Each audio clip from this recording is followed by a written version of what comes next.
hati-hati dengan Denny Siregar CS, hati-hati. Ya, jangan percaya. Hati-hati. Ya, itu kan sudah bilang kan hati-hati dengan Denny Siregar. Sebelum Nabi kedua, Pak Jenderal, jangan diganggu dulu. Saya kalau dipanggil langsung masuk, cuman Nabi ke-26 dilawan. Sebaiknya Anda simak isi video ini sampai selesai supaya tidak gagal paham sebelum Anda komentar. Dan jangan lupa subscribe bagi Anda yang belum subscribe. Karena subscribe di sini gratis guys. Dan bagikan link reaksi Nusantara ke media sosial lainnya supaya teman Anda bisa berbagi pengalaman bersama kita di reaksi Nusantara. Terima kasih dan selamat menyimak. Itu kan sudah bilang kan hati-hati dengan Denny Siregar. Sebelum kasus saya meledak itu kan saya sudah bilang hati-hati dengan Denny Siregar CS, hati-hati. Ya, jangan percaya. Termasuk dulu ada yang membanggakan Sumanto Al-Qurtubi ya. Membanggakan, dia bilang hati-hati ya. Dia ketahuan kan dia penjahat kelamin kan, Sumanto Al-Qurtubi kan. Penjahat kelamin terus. Enggak usah saya ceritain sumbernya, pokoknya penjahat kelamin dia itu. Hati-hati. Ya, Anda banyak nggak tahu aja. Penjahat kelamin ya, serius hati-hati dengan Sumanto Al-Qurtubi. Serius ya. Dengan Denny Siregar, dengan Eko Kuntadi, hati-hati. Hati-hati. Jangan peluk Anda, sambil peluk-peluk saya cekek Anda pelan-pelan.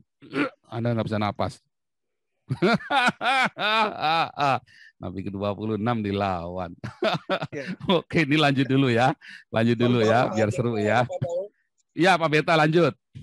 Ini sambil nunggu Pak Pendeta Palti ya. Pak Pendeta Palti masuk 15 menit ini tadi udah ngabarin ya. Oke. Ya, Pak Beta. Pak Jenderal nggak ada ya? Pak Jenderal jangan diganggu dulu. Saya kalau dipanggil langsung masuk. Cuman kalau Pak Jenderal kita masuk entar bukunya nggak kelar-kelar. Iya. Saya lihatnya secara nasional begini Pak. Kita sebenarnya konsep negaranya juga udah amburadul saya lihat. Contohnya begini ya. Contohnya begini. Kita ambil contoh Aceh. Aceh itu kan ibarat negara dalam negara, ideologinya udah beda. Sementara founding father kita mendirikan negara ini kan tidak seperti itu. Ingin kita benar-benar berdasarkan Pancasila, Bhinneka Tunggal Ika. Kok ada model yang Aceh di dalam negara kita sekarang? Apapun alasannya, waktu itu terjadi waktu zaman si Badut Yono dan JK. JK yang endorse itu Aceh menjadi negara syariah, daerah provinsi bersyariah. Nah, itu kan udah nggak jelas itu. Sebenarnya negara ini ibarat kalau retak mah ya retak, udah tinggal tunggu pecah, gitu. Cuman sampai kapan batasnya akan pecah ya kita nggak tahu. Cuman ya kita harus semua harus waspada. Sekarang gini ya, khilafah udah ada di semua lini pemerintahan, mau yang di pusat sampai daerah udah ada. Kalau pusat udah ada si Maruf Amin.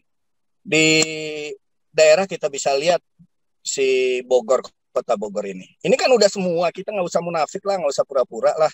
Udah jelas depan mata. Hukum udah nggak sesuai, udah nggak tegak lurus. Ini mah hukum adil sebelah curang di sebelah, sebelahnya adil, di sebelahnya curang. Jadi hanya untuk mereka itu kita harus jujur, kita harus bicara. Nah, maksudnya tadi saya tanya Jenderal dari sisi militer, TNI Angkatan Darat kok diam atau apa ya? Katanya ujung nggak boleh Pak, nggak boleh dilibatkan Pak, karena itu kan sipil Pak. Jadi polisi dan Brimob dan Densus yang boleh terlibat di dalam masalah sipil ini. Tentara nggak boleh masuk Pak. Maksudnya untuk masalah Aceh itu loh Pak, sampai bisa ada ideologi di dalam ideologi negara yang berbeda. Ya kan kita harus bahas juga dong, kok bisa ya gitu ya? Padahal kita Indonesia, kita Republik Indonesia didirikan atas dasar ideologi Pancasila. Kok ada satu provinsi yang ideologinya beda? Di mana aturan mainnya? Gimana? Udah dijelasin Pak dulu Pak, karena itu dampak samping dari otonomi daerah. Maka mereka ideologi utamanya tetap Pancasila, tapi mereka boleh menambahkan konten di dalamnya karena otonomi daerah. Itulah sebabnya Bima Arya itu dan wali kota sebelumnya Bima Arya dan Bima Arya, walaupun pusat sudah bilang eksekusi, nah Bima Arya berhak untuk mengatakan tidak karena dia adalah penguasa daerah. Jadi waktu Bima Arya mengembalikan ke pusat itu salah karena dia yang punya wewenang untuk iya atau enggak, bukan Jokowi sebetulnya. Pertanyaan saya Pak, kalau Aceh bisa berideologi yang di luar ideologi Pancasila, bagaimana kalau besok Padang? Atau bagaimana kalau besok Sulawesi Selatan? Bisa. Kan Atau bisa memang, bagaimana Pak. dengan Bali? Bisa. Berarti Perda kan syariah itu kan itu, Pak. Perda syariah adalah sebuah bentuk dari otonomi daerah yang sebetulnya inkonstitusional karena konstitusi yang kita pilih, yaitu demokrasi, voting. Jadi boleh perda syariah itu. ya ini berarti cuma masalah waktu semua akan Iya, syariah apa yang dominan. makanya saya kan bilang bolak-balik. Secara konstitusi, secara de jure, ya, Indonesia adalah negara Pancasila, demokrasi Pancasila. Secara de facto Indonesia itu sudah khilafah sejak tahun 98. Indonesia itu sudah jadi negara khilafah. Termasuk sebenarnya Bima Arya, mengapa Bima Arya tidak bisa disalahkan oleh pemerintah pusat? Karena itulah otonomi daerah. Bima Arya punya wewenang penuh. Jadi yang dikejar memang bukan Jokowi, Pak. Itu Bima Arya yang mengeksekusi, yang bajingannya Bima Arya. Saya bukan membela Jokowi. Saya Jokowi bolak-balik saya kritik habis-habisan. Tapi dalam hal ini memang Bima Arya lah yang memutuskan untuk mengeksekusi untuk mengeksekusi GKI Yasmin ya Bima Arya. Jadi jangan percaya dengan semua retorikanya dia. Itulah hukum dalam otonomi daerah. Itu udah pernah dijelaskan Pak oleh Pak Jenderal dalam sistemnya itu ya. Jadi Bima Aryanya karena otonomi daerah. Dan saya bilang benar juga ya. Otonomi daerah setiap daerah punya wewenang walaupun itu keputusan dari pusat. Ini wilayah saya mau apa loh. Dan itu rakyat saya yang bilang nggak boleh. Dan bisa bisa mengubah peraturan sendiri. Kemarin si Pak pengacara kan bilang apa namanya AFIS plan ya kan, ada AFIS plannya.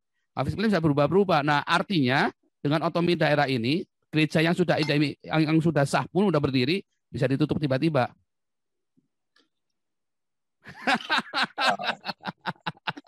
Iya, Pak Paul, berarti kalau boleh kembali ke minggu lalu Pak Ardiansa bangun tanya apakah Indonesia akan bubar ya dengan cara begini, itu masalah it's all about time aja Pak. Ya, sejak 98 kita sudah mulai bubar. Makanya saya bilang Pancasila itu sudah mati tahun 98. Tetapi kita mau bangkitkan lagi dengan kita keluarkan buku Pancasila ini tanggal 1 Oktober ya. Itulah sebabnya kemarin kita sudah terkumpul 220 juta ya yang untuk buku Pancasila ini.